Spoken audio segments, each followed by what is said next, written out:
Terceiro ponto, o Evangelho de João. Esse quarto evangelho declara francamente o propósito do livro no capítulo 20, versículos 30 e 31. Fez Jesus diante dos discípulos muitos outros sinais. Estes, porém, foram registrados para que creiais que Jesus é o Cristo, o Filho de Deus, e para que, crendo, tenhas vida em seu nome.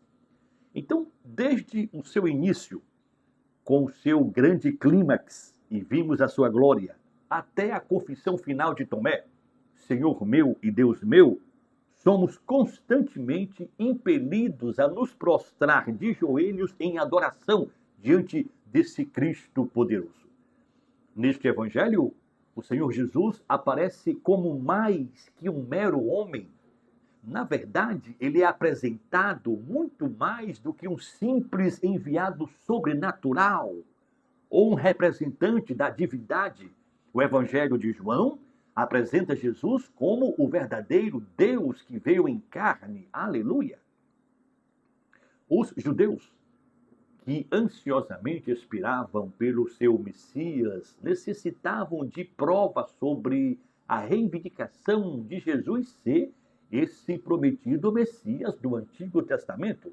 Então, o que foi que João fez? Ele apresenta essas provas. James Packer diz que, com o objetivo de salvar suas ovelhas do pecado e da condenação e restaurá-las à comunhão divina e à santidade, o Logos Eterno fez deste mundo sua habitação temporária. Através de sua graça, homens caídos se tornam qualificados para habitar em Deus e, finalmente, para entrarem nas mansões eternas. O Evangelho de João deixa muito claro que, em sua própria pessoa, Jesus cumpre o significado das profecias e das festividades do Antigo Testamento. De acordo com Sproul, Jesus triunfa até mesmo sobre a morte e a sepultura, deixando aos seus seguidores um notável legado para dar prosseguimento à missão misericordiosa sem igual na história. Estendendo-se de eternidade a eternidade, o quarto evangelho liga o destino tanto dos judeus como dos gentios, como parte da criação inteira, à ressurreição do encarnado e crucificação do Logos. A narrativa joanina, ela é marcada por discursos muito longos, símbolos, sinais que vão apontar para a natureza espiritual da missão de Cristo, destacando sua comunhão com o Pai e o papel do Espírito Santo. Vale pontuar que o Evangelho de João, ele é tradicionalmente atribuído ao apóstolo João, filho de Zebedeu. Alguns estudiosos afirmam que este evangelho foi provavelmente escrito entre os anos 90 e 100 depois de Cristo, em um contexto histórico no qual a comunidade cristã já refletia sobre o significado mais profundo da pessoa e da obra de Jesus. Bruce Metzger, ele diz que o estilo de João ele é poético e ao mesmo tempo teológico, utilizando contrastes como luz e trevas, verdade e mentira, vida e morte, para expressar o conflito entre a fé e a incredulidade. Sua ênfase recai sobre o amor divino e a revelação plena de Deus em Cristo, tornando-o um dos textos mais profundos e espiritualmente ricos do Novo Testamento. Quando o assunto é o Evangelho de João, duas coisas precisam ser destacadas. Primeira, diferenças literárias e teológicas em relação aos sinóticos. O Evangelho de João, ele difere amplamente dos evangelhos sinóticos Mateus, Marcos e Lucas, tanto em estrutura literária quanto em teologia. Enquanto os sinóticos apresentam uma narrativa mais cronológica, mais descritiva do ministério de Jesus na Galileia, João, ele vai concentrar a sua narrativa em Jerusalém. E aí ele vai organizar todo o seu conteúdo em torno de 7 sinais para revelar a glória de Cristo. Além disso, João vai omitir vários episódios conhecidos, como o batismo de Jesus, as parábolas, a instituição da Santa Ceia. Ele vai substituir esses episódios por longos discursos, por diálogos muito profundos, como observa Leon Morris. João não se preocupa em repetir o que já era largamente conhecido, mas em penetrar no significado espiritual da pessoa de Jesus e de suas obras. Outra diferença bem marcante em João é o seu estilo literário. João vai utilizar uma linguagem simbólica e dualista, como disse o Metzger. Ele vai contrastar luz e trevas, verdade e mentira, vida e morte, para expressar a realidade espiritual revelada em Cristo. Raymond Brown, ele observa que a teologia joanina, ela é construída sobre o simbolismo. Cada milagre, cada palavra apontam para uma dimensão superior da revelação divina.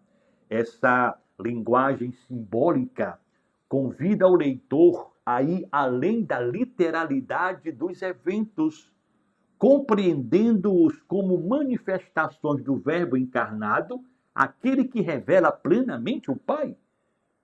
Do ponto de vista teológico, João apresenta uma cristologia mais elevada do que os sinóticos. Desde o começo, Jesus é identificado em João como o Logos eterno, pré-existente e divino, por meio do qual todas as coisas foram criadas. Os sinóticos revelam progressivamente essa identidade de Jesus. Já em João, essa revelação é imediata, ela é central.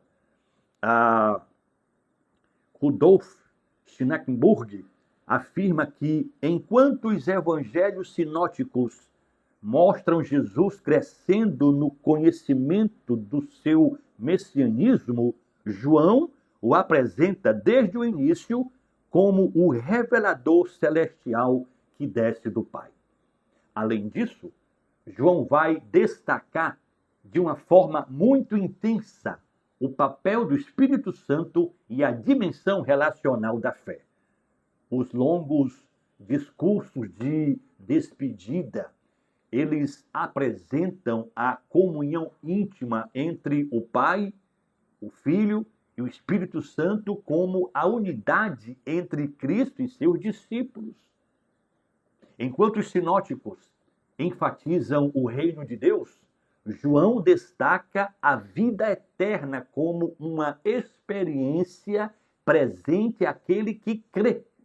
J. Carson, ele vai resumir muito bem essa diferença ao afirmar que o reino em João é a vida eterna inaugurada pela presença do Rei. Então, o Evangelho joanino não apenas comenta ou complementa os sinóticos, mais que isso, ele vai aprofundar. E aprofundando, ele oferece uma reflexão teológica que vai visar a condução do leitor a uma fé, a uma comunhão com Deus por meio de Jesus Cristo. Uma segunda coisa que precisa ser destacada quando o assunto é o Evangelho de João é a ênfase na divindade de Cristo, a ênfase nos sinais, nos discursos reveladores. O Evangelho de João vai apresentar uma das mais profundas e explícitas afirmações da divindade de Cristo em todo o Novo Testamento. Desde o seu começo, João vai estabelecer que Jesus é o Logos eterno, aquele que estava com Deus e era Deus, e que se fez carne para habitar entre os homens.